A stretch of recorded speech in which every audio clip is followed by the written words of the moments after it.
A continuación, daremos pase al panel número 7 titulado Aspectos de Derecho del Trabajo en la actividad del Comité de Derechos Económicos, Sociales y Culturales. Agradecemos la participación de los doctores Juan Álvarez Vita, Hugo Álvaro Rivas Tenorio, Dulce María Cairós Barreto y Tatsiana Ushakova. Le cedemos el uso de la palabra a la doctora Tatsiana Ushakova, que nos hará el honor de moderar el panel. La profesora Ushakova es doctora en Derecho y profesora titular de Derecho del Trabajo y de la Seguridad Social de la Universidad de Alcalá, Comunidad de Madrid, España. Especialista en Derecho Internacional y Europeo del Trabajo. Autora y editora de varias monografías y más de un centenar de capítulos de libros y artículos en varios idiomas sobre los temas de su especialidad.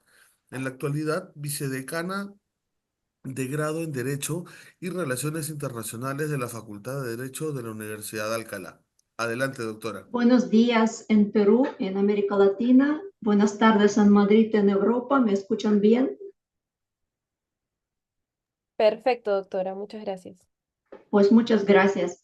Me es muy grato saludar a todas y a todos los asistentes a esta mesa redonda y también quisiera agradecer la invitación del comité organizador para moderar el panel sobre el tema tan apasionante como son los aspectos de derecho del trabajo en la actividad del Comité de Derechos Económicos, Sociales y Culturales. También estoy muy agradecida porque voy a aprender muchísimo de nuestros ponentes, todos grandes especialistas, grandes expertos en la materia. Y recuerdo que en principio tienen 10-15 minutos, ¿verdad? 10 minutos más bien, porque llevamos un poco de retraso para exponer sus temas. Pero por supuesto, doy la bienvenida a todos los asistentes para participar en el debate. En primer lugar, es un verdadero honor contar con la presencia del señor Álvarez Vita, que es embajador del Servicio Diplomático del Perú, catedrático, expresidente del Comité de Derechos Económicos, Sociales y Culturales. Don Juan Álvarez Vita ha desarrollado una vasta y brillante carrera, trayectoria diplomática, científica y académica. Además, es especialista no solo en los temas jurídicos, sino también es historiador y lingüista. Ha publicado 12 monografías en todos estos campos y me llevaría un tiempo casi de una ponencia entera para mencionar, aunque sea de manera muy breve, todos sus méritos, pero no puedo resistir de anunciar uno de ellos, y es que fue el autor de la iniciativa de elaborar el protocolo facultativo al Pacto Internacional de Derechos Económicos, Sociales y Culturales. Así que esperamos con mucha atención sus reflexiones sobre el balance del pacto y también del protocolo al pacto, que nuestro ponente titula Incidencias del devenir mundial en la interpretación jurídica y ejecución del Pacto Internacional de Derechos Económicos, Sociales y Culturales. Tiene la palabra don Juan Álvarez Vita. Muy buenos días a todos y muy buenas tardes, porque por el uso horario diferente tenemos esta condición y además gracias al señor presidente de la Academia Peruana de Derecho, al Instituto de Estudios Internacionales y Europeos Francisco de Vitoria de la Universidad Carlos III de Madrid, al director académico Jorge Luis González Collantes González. Mi agradecimiento y lo mismo a Tatsiana Ushakova por esa presentación que ha hecho de mí. Yo quisiera señalar que tengo que hacer una felicitación muy singular por haber organizado este evento en lengua hispana. Yo que siempre he promovido el uso del castellano en todos los organismos internacionales, me siento muy complacido que haya una reunión entre personas que compartimos no solamente una lengua común, sino también muchos ideales y una enorme proporción de nuestra cultura. Yo quisiera señalar que evitando hacer repeticiones de los efectuadas por los ponentes tanto el día de ayer como hoy, pero quiero referirme a la naturaleza distinta que ha tenido siempre el Pacto Internacional de Derechos Civiles y Políticos y el Pacto Internacional de Derechos Económicos, Sociales y Culturales. Si comparamos el Pacto de Derechos Civiles y Políticos, encontramos grandes diferencias. En primer lugar, el Pacto Internacional de Derechos Económicos, Sociales y Culturales no contenía la formación de un comité como es el que actualmente funciona. Todo esto ha sido gracias a un proceso evolutivo y de toma de conciencia de la humanidad, concretamente de las Naciones Unidas y de la presión de numerosos académicos que se equiparó creando este comité, en el cual he tenido yo la suerte de integrar durante 10 años a partir de la fundación. Entonces quisiera señalar algunas cosas. En primer lugar, tampoco contaba con un protocolo facultativo. Esto fue, me alegra muchísimo que sea recordado hoy día, pero yo fui autor de esa iniciativa de que se elaborara un protocolo facultativo, que ya está en vigencia. Sin embargo, debo decir también que en el Perú se encuentra para su estudio y aprobación desde hace muchos años ese protocolo facultativo. El Perú, lamentablemente, no es parte de él. Quisiera señalar que uno de los primeros problemas que nosotros tuvimos en el comité, una vez que fue constituido como tal, fue, en primer lugar, la cuestión de la interpretación del tratado. El tratado no puede ser interpretado de acuerdo con las teorías tradicionales del derecho internacional público, por varias razones, porque está, si nosotros, para decirlo con más claridad, aplicáramos el criterio de la interpretación gramatical y de la interpretación temporal, es decir, el sentido que las cláusulas de ese tratado tenían en el momento que se suscribió, estaríamos entonces frente a una situación de trabajar con un fósil que muy poco puede aportar. Entonces se adoptó la posibilidad de interpretarlo mutatis mutandis, o sea, con los criterios del día de hoy.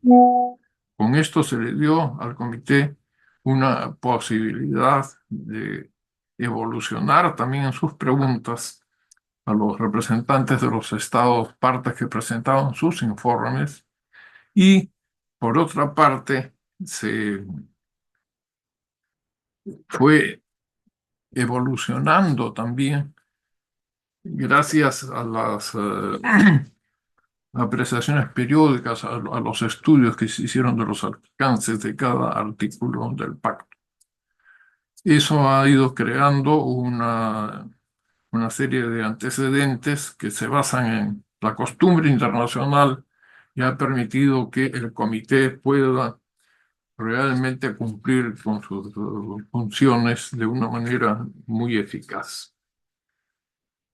Se estableció también un sistema de indicadores para poder permitir el grado de cumplimiento que los estados partes hacen de sus obligaciones contenidas en el pacto. Lamentablemente ese es un punto muy complejo y especialmente en lo que se refiere al grupo de derechos económicos, sociales y culturales. En una oportunidad yo señalé, si yo aplico estos indicadores para mi propio país, yo no estaría aquí porque ya habría muerto. Estas indicaciones que están aquí difícilmente pueden llegar a establecer un criterio de exigibilidad. Por otra parte, yo creo que las normas deben ser para que se apliquen para todos los estados partes. Sin embargo, también tropezamos con algunas circunstancias que creo que es conveniente mencionarlas en este foro. En primer lugar, en lo que se refiere a la igualdad de derechos entre hombres y mujeres, observamos que había algunos países, uno de ellos miembro de la Unión Europea, que frente al mismo trabajo determinaba una diferencia salarial negativa contra las mujeres. La intervención en el comité de este tema permitió que el año siguiente ese estado nos enviara una nota informando que había regularizado todo. Y ahora hay igualdad de recompensa salarial para personas, tanto hombres como mujeres. Otro caso sumamente importante que yo creo que merece la atención de todos es un país de la Unión Europea también. Declaró en una oportunidad que un tipo de determinadas medicinas estaban prohibidas en Alemania porque atentaban contra el ser humano. Yo recuerdo que le pregunté al representante de ese país, sí, pero aquí aparece que este país, su país, exporta ese medicamento a varios países africanos. Entonces, explíqueme cómo puede hacerse una diferencia entre personas que han nacido en un determinado país y en otro. Hasta el día de hoy, y de esto han pasado varios años, esa situación persiste. Esta es una cuestión en la que creo que hay que reflexionar también.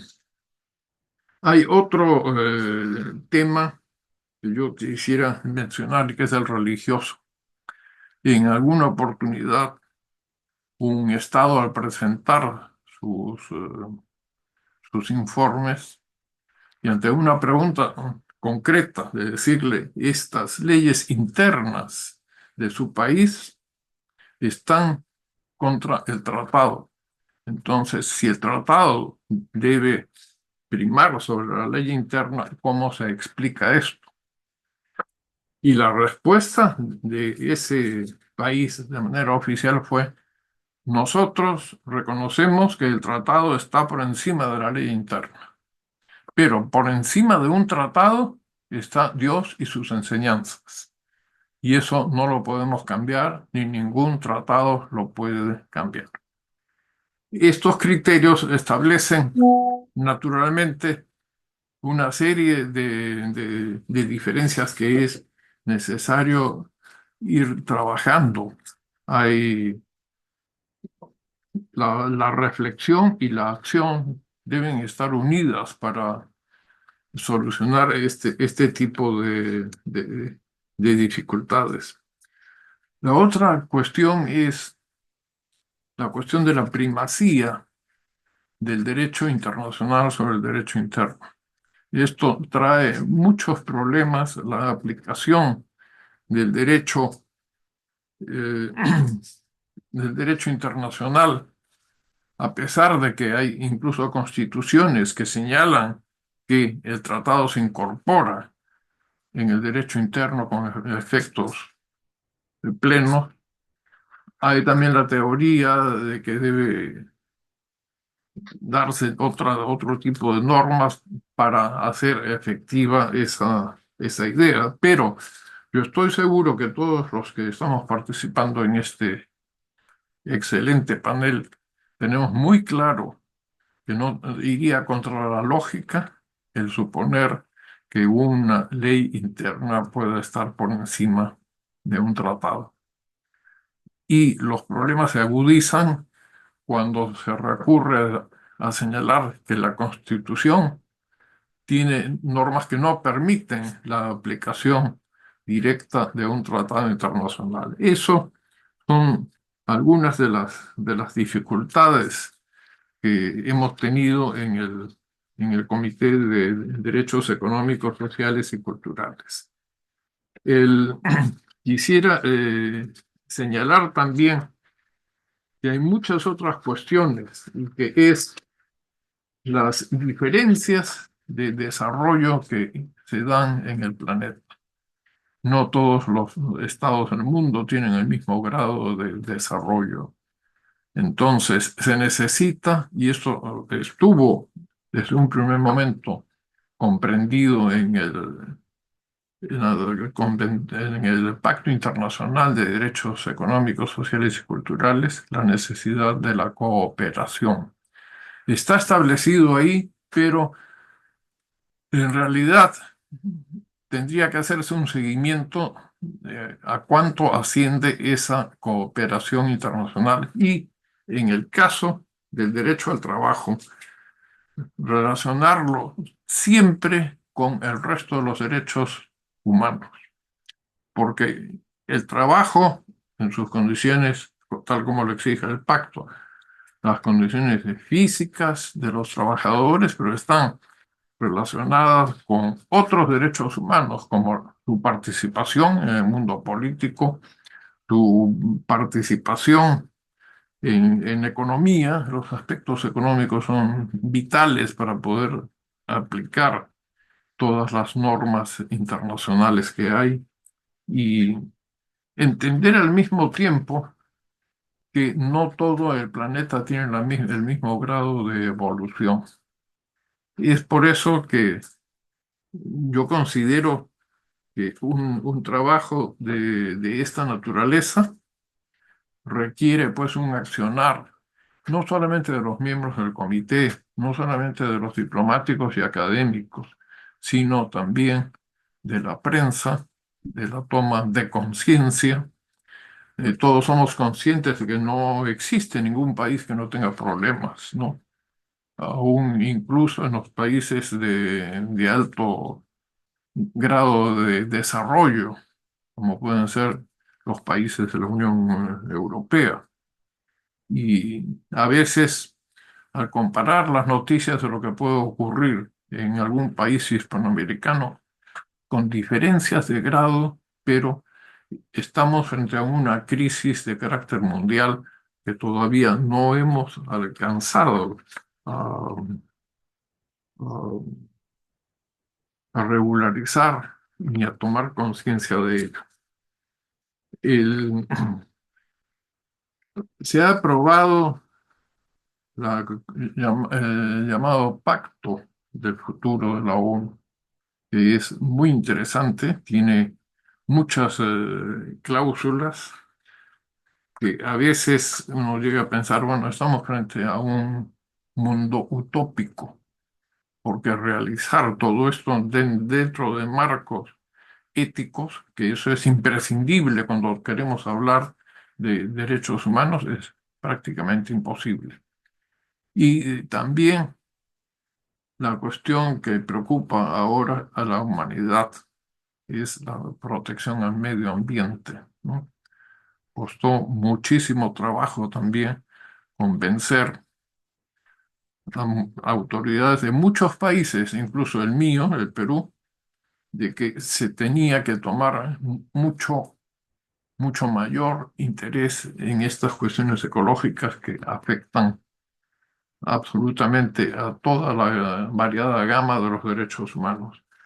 El tiempo creo que estoy llegando a su consumo, el que se nos ha establecido, y estoy dispuesto al diálogo con los otros participantes o quienes nos están siguiendo a través de estas vías informáticas. Muchas gracias. Muchas gracias a don Juan Álvarez Vita por esta reflexión tan sabia y a la vez realista que solo puede tenerse desde el dentro, conociendo el sistema desde esta perspectiva que nosotros académicos no siempre somos capaces de abarcar. Y a continuación contamos con la presencia de don Hugo Álvaro Rivas Tenorio, también un gran experto en materia de derechos humanos. De hecho, es profesor de derechos humanos e investigador del Instituto de Derechos Humanos de la Universidad Centroamericana José Simeón Cañas de El Salvador.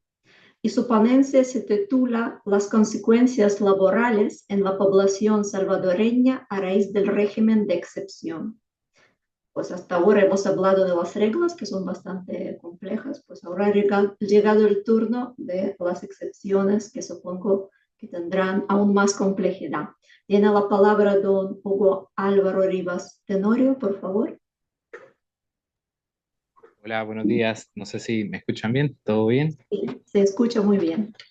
Gracias, muy amables por la presentación e igual por la oportunidad de participar junto con todos ustedes y todas ustedes. No sé si hay algún inconveniente en el que presente pantalla. Si no, pues voy a hacerlo en este momento. Adelante, por favor, no hay problema. Gracias. Bueno, tal cual como ya nuestra moderadora adelantaba, en esta ocasión quiero hablarles yo un poco sobre las consecuencias laborales en la población salvadoreña a raíz del régimen de excepción. Muy probablemente, digamos, esta sea una ponencia y también tenga, pues, hasta cierto nivel de denuncia, digamos, de la situación que estamos pasando actualmente en El Salvador a raíz de esta problemática en que inclusive ya se vuelve algo extralegal, ¿no? Quizás nada más para poderlos contextualizar un poco. Ya, para poderlos contextualizar un poco, el Estado de El Salvador, a raíz de un repunte de los homicidios que existió en marzo de 2022, aprobó un régimen de excepción que, de acuerdo con la Constitución, pues únicamente podía durar 30 días, ¿no?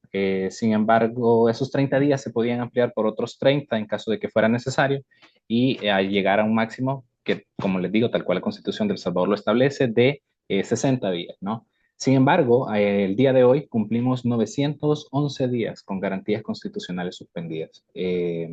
Esta medida que tendría que ser eso, ¿no? Excepcional, se ha vuelto ya la norma y actualmente están suspendidas principalmente tres garantías, que son el plazo de la detención administrativa, que pasó de 72 horas hasta 15 días, ya para que te hagan una primera audiencia. Lo segundo es que actualmente no te están informando las razones por las cuales estás siendo capturado, sino que te enteras ya más adelante.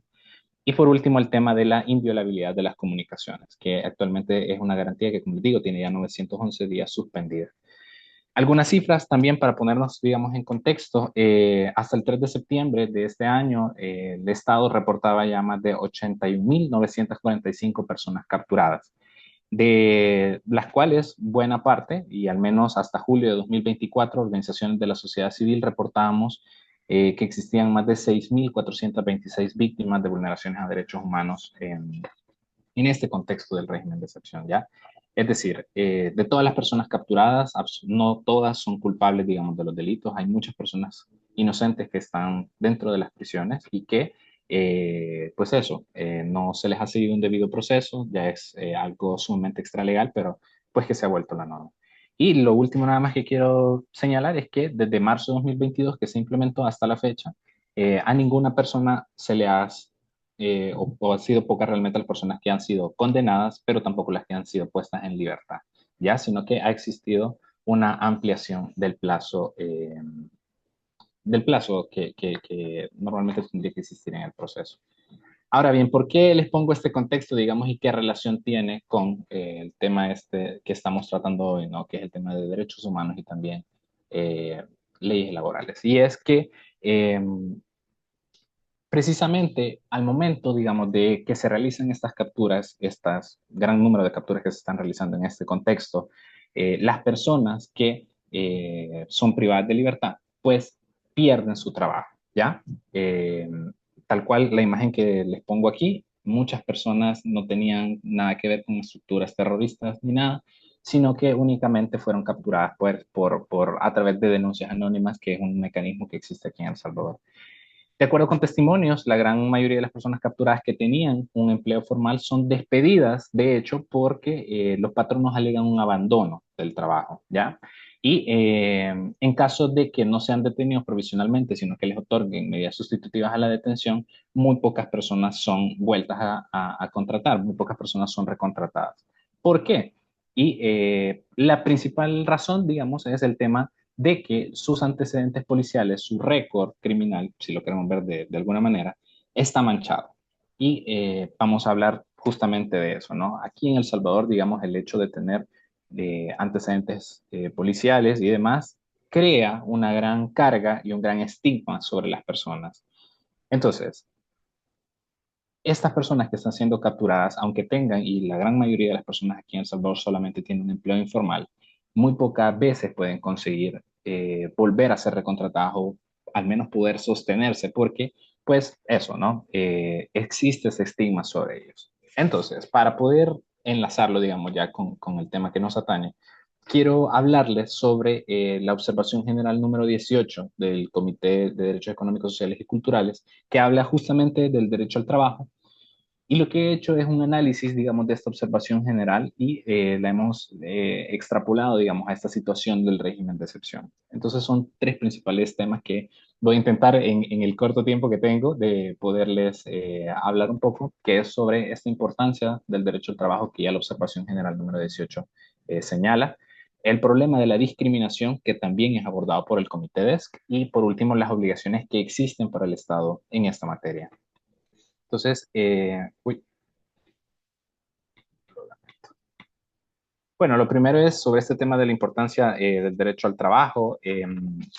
Aquí el pacto, tal cual en este párrafo 4, señala que se le garantiza a las personas su derecho al trabajo libremente elegido o aceptado. Y esto es lo que yo quiero hacer el énfasis, en particular el derecho a no ser privado del trabajo de forma injusta. Y es que tradicionalmente se ha entendido que esta última expresión, el hecho de no ser privado, atañe sobre todo a la relación que existe entre particulares, ¿ya?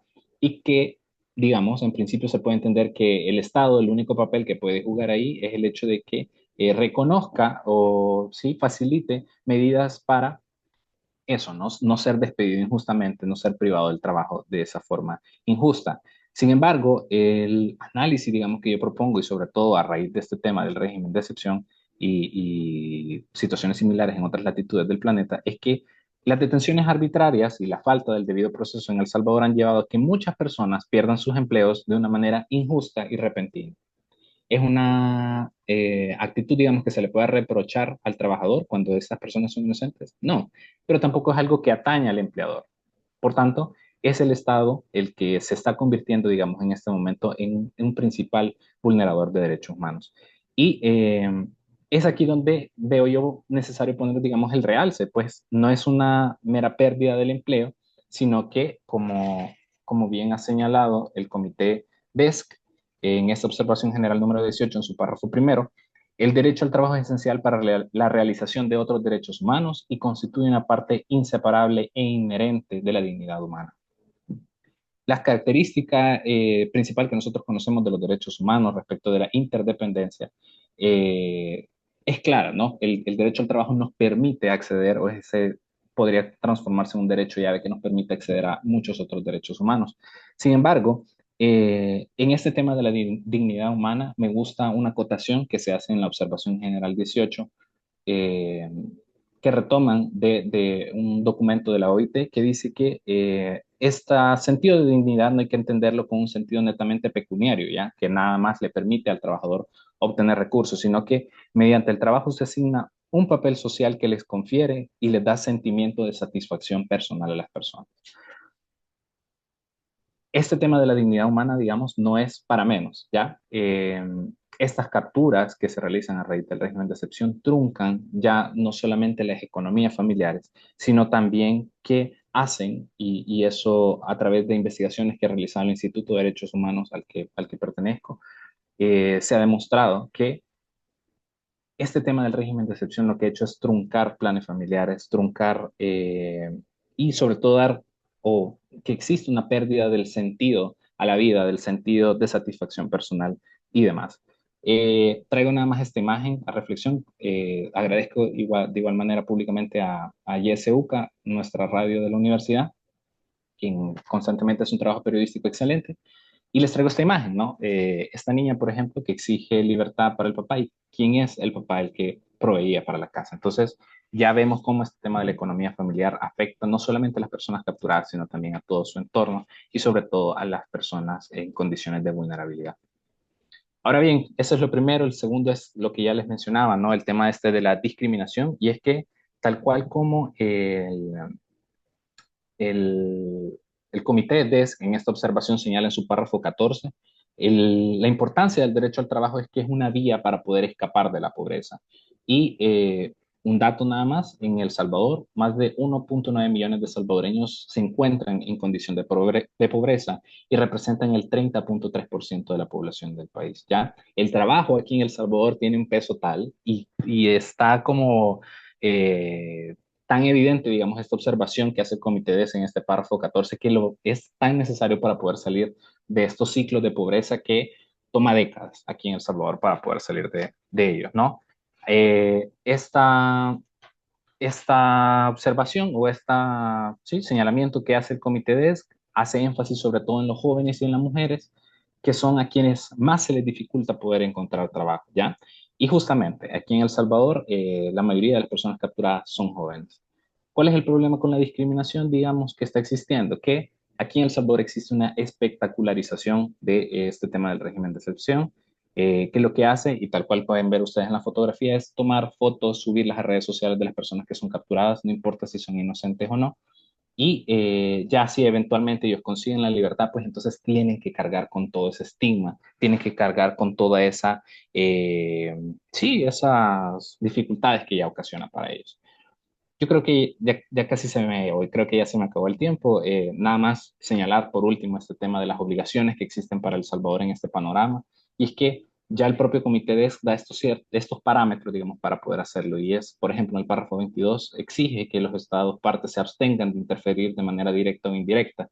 Y estas capturas, por ejemplo, arbitrarias, son una forma directa en la que están repercutiendo en las familias salvadoreñas.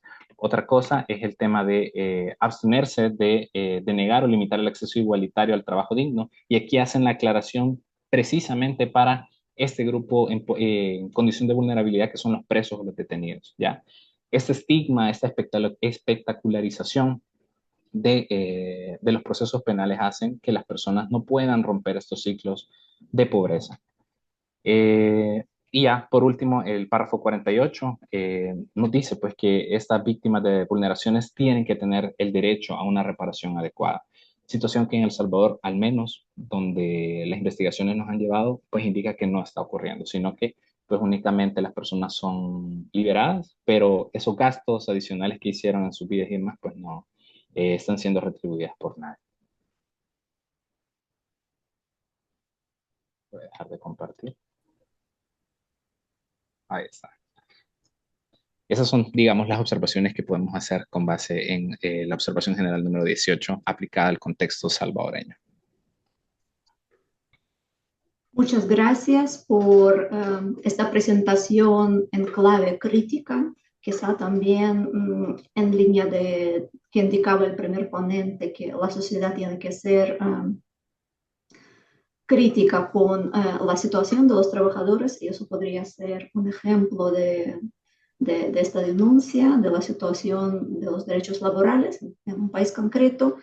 Y vamos a culminar nuestra mesa con la exposición de doña Dulce María Kairos Barreto, profesora titular de Derecho del Trabajo y de la Seguridad Social de la Universidad de La Laguna, también una gran experta en el ámbito del Derecho Internacional del Trabajo. Además, creo que hemos coincidido con la profesora Kairos Barreto en el primer Congreso Universitario de la OIT en Madrid, celebrado con el motivo del centenario de esta organización hace unos pocos años.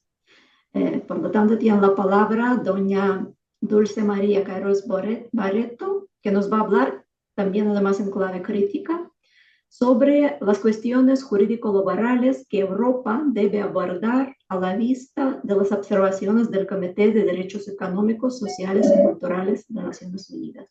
Tiene la palabra. Muchas gracias, buenas tardes. Espero que se me escuche bien. Bueno, pues en primer lugar quería dar las gracias a la organización por haber contado conmigo para que aporte pues una perspectiva jurídico-laboral o más centrada en el ámbito jurídico-laboral europeo de la actividad del Comité de Derechos Económicos, Sociales y Culturales de Naciones Unidas en la aplicación del pacto, y especialmente quería dar las gracias a la Universidad Carlos III, a don Jorge Luis Collantes y a la Academia Peruana de Derecho por haberme llamado expresamente, y también, por supuesto, a la profesora Tatiana Ushakova, por la amable presentación y, bueno, porque ya somos ambas pues colaboradoras en el ámbito del derecho del trabajo y específicamente del derecho internacional del trabajo, que efectivamente pues me ha ocupado en los últimos años y no deja de apasionarme porque a medida que pues, me voy metiendo, voy abandonando el derecho del trabajo nacional y doméstico y voy estudiando instrumentos internacionales, me voy dando cuenta de la armazón perfecta y de la combinación perfecta que ambos instrumentos internacionales, en el caso de España, europeos y nacionales, suponen y deben seguir suponiendo, ¿no? Y en la labor importantísima de facilitar y de comprender el contenido del, en este caso en concreto, del Pacto Internacional de Derechos Económicos, Sociales y Culturales en nuestro ordenamiento jurídico, en concreto en el ordenamiento jurídico español y prácticamente en la Unión Europea. Bueno, yo he escogido estas cuestiones que el Comité de Derechos Económicos, Sociales y Culturales nos recuerda a los países a algunos países de la Unión Europea, porque una vez que abordé o entré a observar lo que le decía España, que el último informe de observaciones finales data del año 2018, pues me di cuenta de que, como también el primer ponente ha tenido ocasión de advertir y de poner de manifiesto, a Europa también le queda mucho, muchísimo, a pesar de que sea una unidad que se congratula, por no utilizar una palabra más expresiva, pero que se congratula de haber constituido un Estado social que pretende exportar. A España también le queda mucho en la protección de los derechos humanos laborales, en concreto de los derechos humanos laborales, porque son los que yo conozco especialmente, ¿no? No quiero tampoco prejuzgar que esté a la altura en general en el cumplimiento de los derechos humanos con carácter general, a la altura de lo que debería estar. Pues entrando en esta perspectiva crítica, a mí me gustaría contextualizar recordando los derechos exactamente y explícitamente de contenido laboral que contiene el pacto, que son cinco, que son seis, no, perdón, que son cinco, de los cuales uno no es específicamente laboral. Y es el primero, no es específicamente laboral, pero tiene una trayectoria y una proyección laboral evidente, que es el derecho de igualdad entre hombres y mujeres en todos los aspectos de la vida. Por eso es un derecho de contenido no exclusivamente laboral, pero por supuesto también en el ámbito del contrato de trabajo. Bueno, pues el artículo 3 reconoce la igualdad entre hombres y mujeres en todos los aspectos de la vida y también en el disfrute de los derechos del trabajo y en su posición en el mercado de trabajo. El derecho al trabajo, que lo regula en su artículo 6, donde se incluye también el derecho a la orientación, a la formación profesional, a la ocupación plena y a obtener el trabajo que desee en condiciones de libertad. El artículo 7 reconoce el derecho a condiciones de trabajo equitativas y satisfactorias y se centra fundamentalmente en la remuneración, de la cual expresa que tiene que ser suficiente para que pueda proporcionar unas condiciones de vida aceptables y que tiene también que garantizar la igualdad de trato entre mujeres y hombres por un trabajo del mismo valor. Se centra también en la seguridad de higiene en el trabajo, con una terminología que ya entendemos antigua, porque el pacto tiene sus años, hoy deberíamos entender seguridad y salud en el trabajo, y también habla de la igualdad de todos a la hora de ser promovidos, específicamente entre mujeres y hombres, y el derecho al descanso, al disfrute del tiempo libre, a la limitación razonable de las horas de trabajo y las vacaciones periódicas pagadas, así como la remuneración de los días festivos, cosa que posiblemente igual no hubiera hecho falta porque ya está regulado en la Declaración Universal de los Derechos Humanos y en la Carta Europea de Derechos Humanos también, entre otros, ¿no? La limitación del tiempo de trabajo y el derecho al descanso. Es muy importante también el artículo 8, el que se refiere al derecho a fundar sindicatos y afiliarse a ellos, específicamente si lo abordamos desde el punto de vista del derecho español, porque vemos en la enunciación y en la redacción que tiene este artículo en el Pacto Internacional de Derechos Económicos, Sociales y Culturales una traducción o el marco del que bebió y del que copió nuestra Ley Orgánica de Libertad Sindical y nuestra Constitución Española, que regula exactamente y que describe exactamente el derecho a afiliarse a sindicatos y a fundar sindicatos y a desarrollar actividad sindical en los mismos términos que el pacto.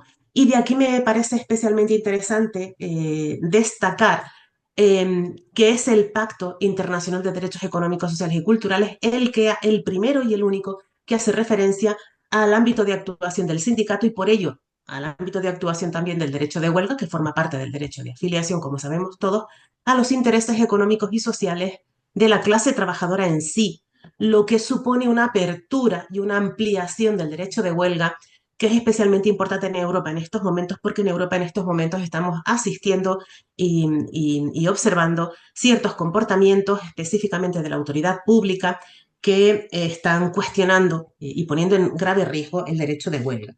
Y finalmente el derecho a la seguridad social y al seguro social, respecto del cual el pacto solamente dice esto, pero en los informes finales que el comité ha hecho llegar a diversos países europeos, yo he analizado del año 2015 en adelante, pues pregunta y cuestiona a los estados de la Unión Europea si están de verdad teniendo en cuenta la necesaria asistencia médica, la regulación de un subsidio por enfermedad, de un subsidio por maternidad, de una prestación por jubilación, por invalidez, para el cónyuge superviviente en caso de unidad familiar y específicamente si están teniendo en cuenta y protegiendo las situaciones derivadas de accidentes de trabajo o enfermedad profesional. Con lo cual vemos que el comité está destacando los aspectos básicos de la relación laboral. ¿Qué le ha dicho el comité a los países de la Unión Europea? Y ya en esto acabo inmediatamente porque también estoy ya agotando mi tiempo. Pues ha destacado que no estamos cumpliendo el pacto. Ha destacado mucho, en concreto a países tan llamativos como España, Italia, Francia o Luxemburgo. Ha destacado que no estamos cumpliendo el pacto y nos está recomendando que demos formación específica a jueces, magistrados y fiscales en el contenido del pacto y en su interpretación para que introduzcamos y apliquemos estos derechos en el ordenamiento interno. Ha introducido dos temas importantes que son el cambio climático, al que también nos hemos referido ahora mismo, y a la necesidad de que los países europeos cumplan con sus compromisos derivados del Acuerdo de París, y específicamente se ha referido a la cuestión de las empresas y los derechos humanos, a la diligencia debida. En las observaciones finales anteriores a los diálogos en la Unión Europea sobre la directiva de diligencia debida nos recomendaba tener mucho cuidado y mucha cautela y ser muy serios a la hora de exigir a las empresas el cumplimiento de los derechos humanos en toda su cadena de producción y con posterioridad a esta directiva pues le ha dicho a los estados que la implementen, que la pongan en práctica lo antes posible. Es muy importante y me parece de enorme importancia las recomendaciones que hace respecto a migrantes indocumentados, refugiados, solicitantes de asilo y apátridas, porque también nos pone de manifiesto que la mayor parte de los países europeos, Francia, Luxemburgo, Alemania, países bueno, con una importante trayectoria en reconocimiento de derechos sociales, están discriminando y dejando desprotegidos en concreto a los migrantes irregulares y a las personas solicitantes de asilo y a las personas que buscan la condición de refugiado. Y en condiciones laborales exactas se ha referido a nuestra insuficiencia y a nuestra no respeto absoluto por las condiciones estrictas de trabajo en materias de seguridad y salud, salarios mínimos, lo repite continuamente, y desempleo.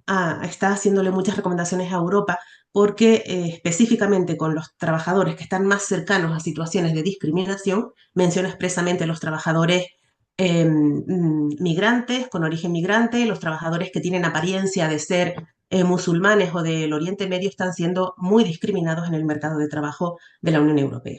Bueno, no quiero agotar más tiempo, me ha parecido que son críticas y sugerencias y observaciones suficientemente graves como para que Europa pues alarde, perdón por la utilización de esta palabra, un poco menos de ser el faro de estado de bienestar, mire hacia adentro y revise sus ordenamientos jurídicos y de efectivo cumplimiento a los derechos del Pacto de 1966 sobre derechos económicos, sociales y culturales. Muchas gracias.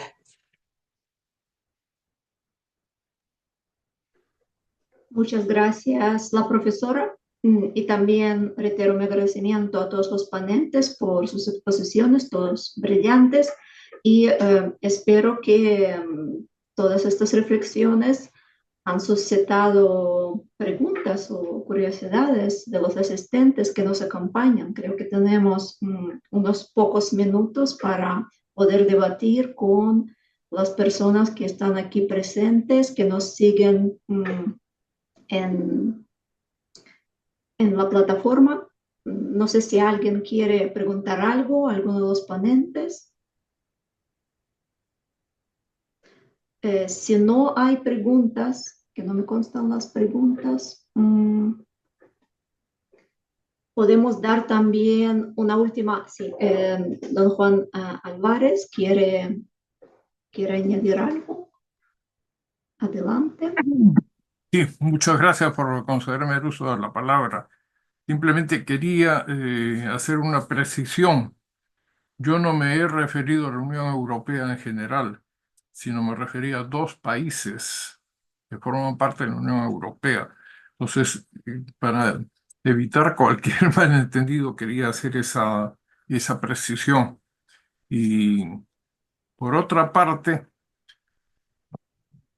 por el tiempo tan estrecho que hemos dispuesto los ponentes, yo quería señalar que otra de las diferencias que hay entre el Pacto Internacional de Derechos Civiles y Políticos y el de Derechos Económicos, Sociales y Culturales era que no tenía la posibilidad de aceptar denuncias de particulares en estados partes en el pacto y que estuviesen violando, digamos, algunos artículos del pacto. Felizmente, después de mucho esfuerzo, se consiguió la aprobación de ese protocolo facultativo.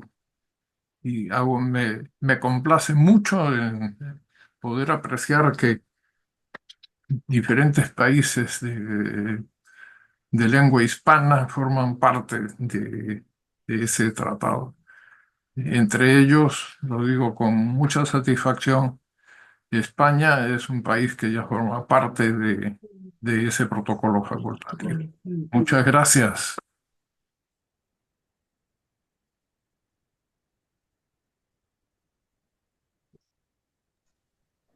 ¿Tenemos alguna otra pregunta o reflexión de los asistentes o tal vez de los ponentes que quieran retomar la palabra en estos breves instantes que nos quedan para culminar la sesión?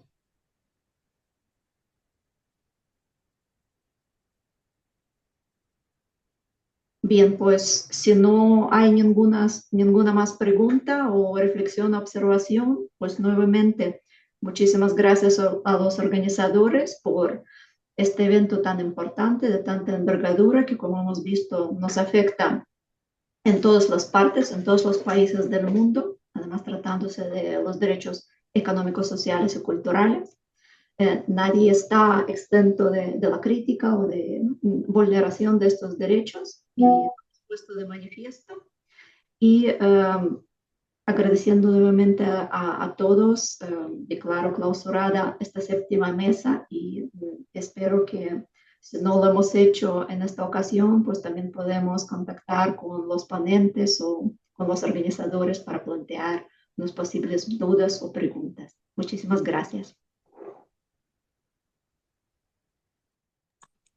Muchas Muchas gracias. gracias, Buenas tardes. doctores.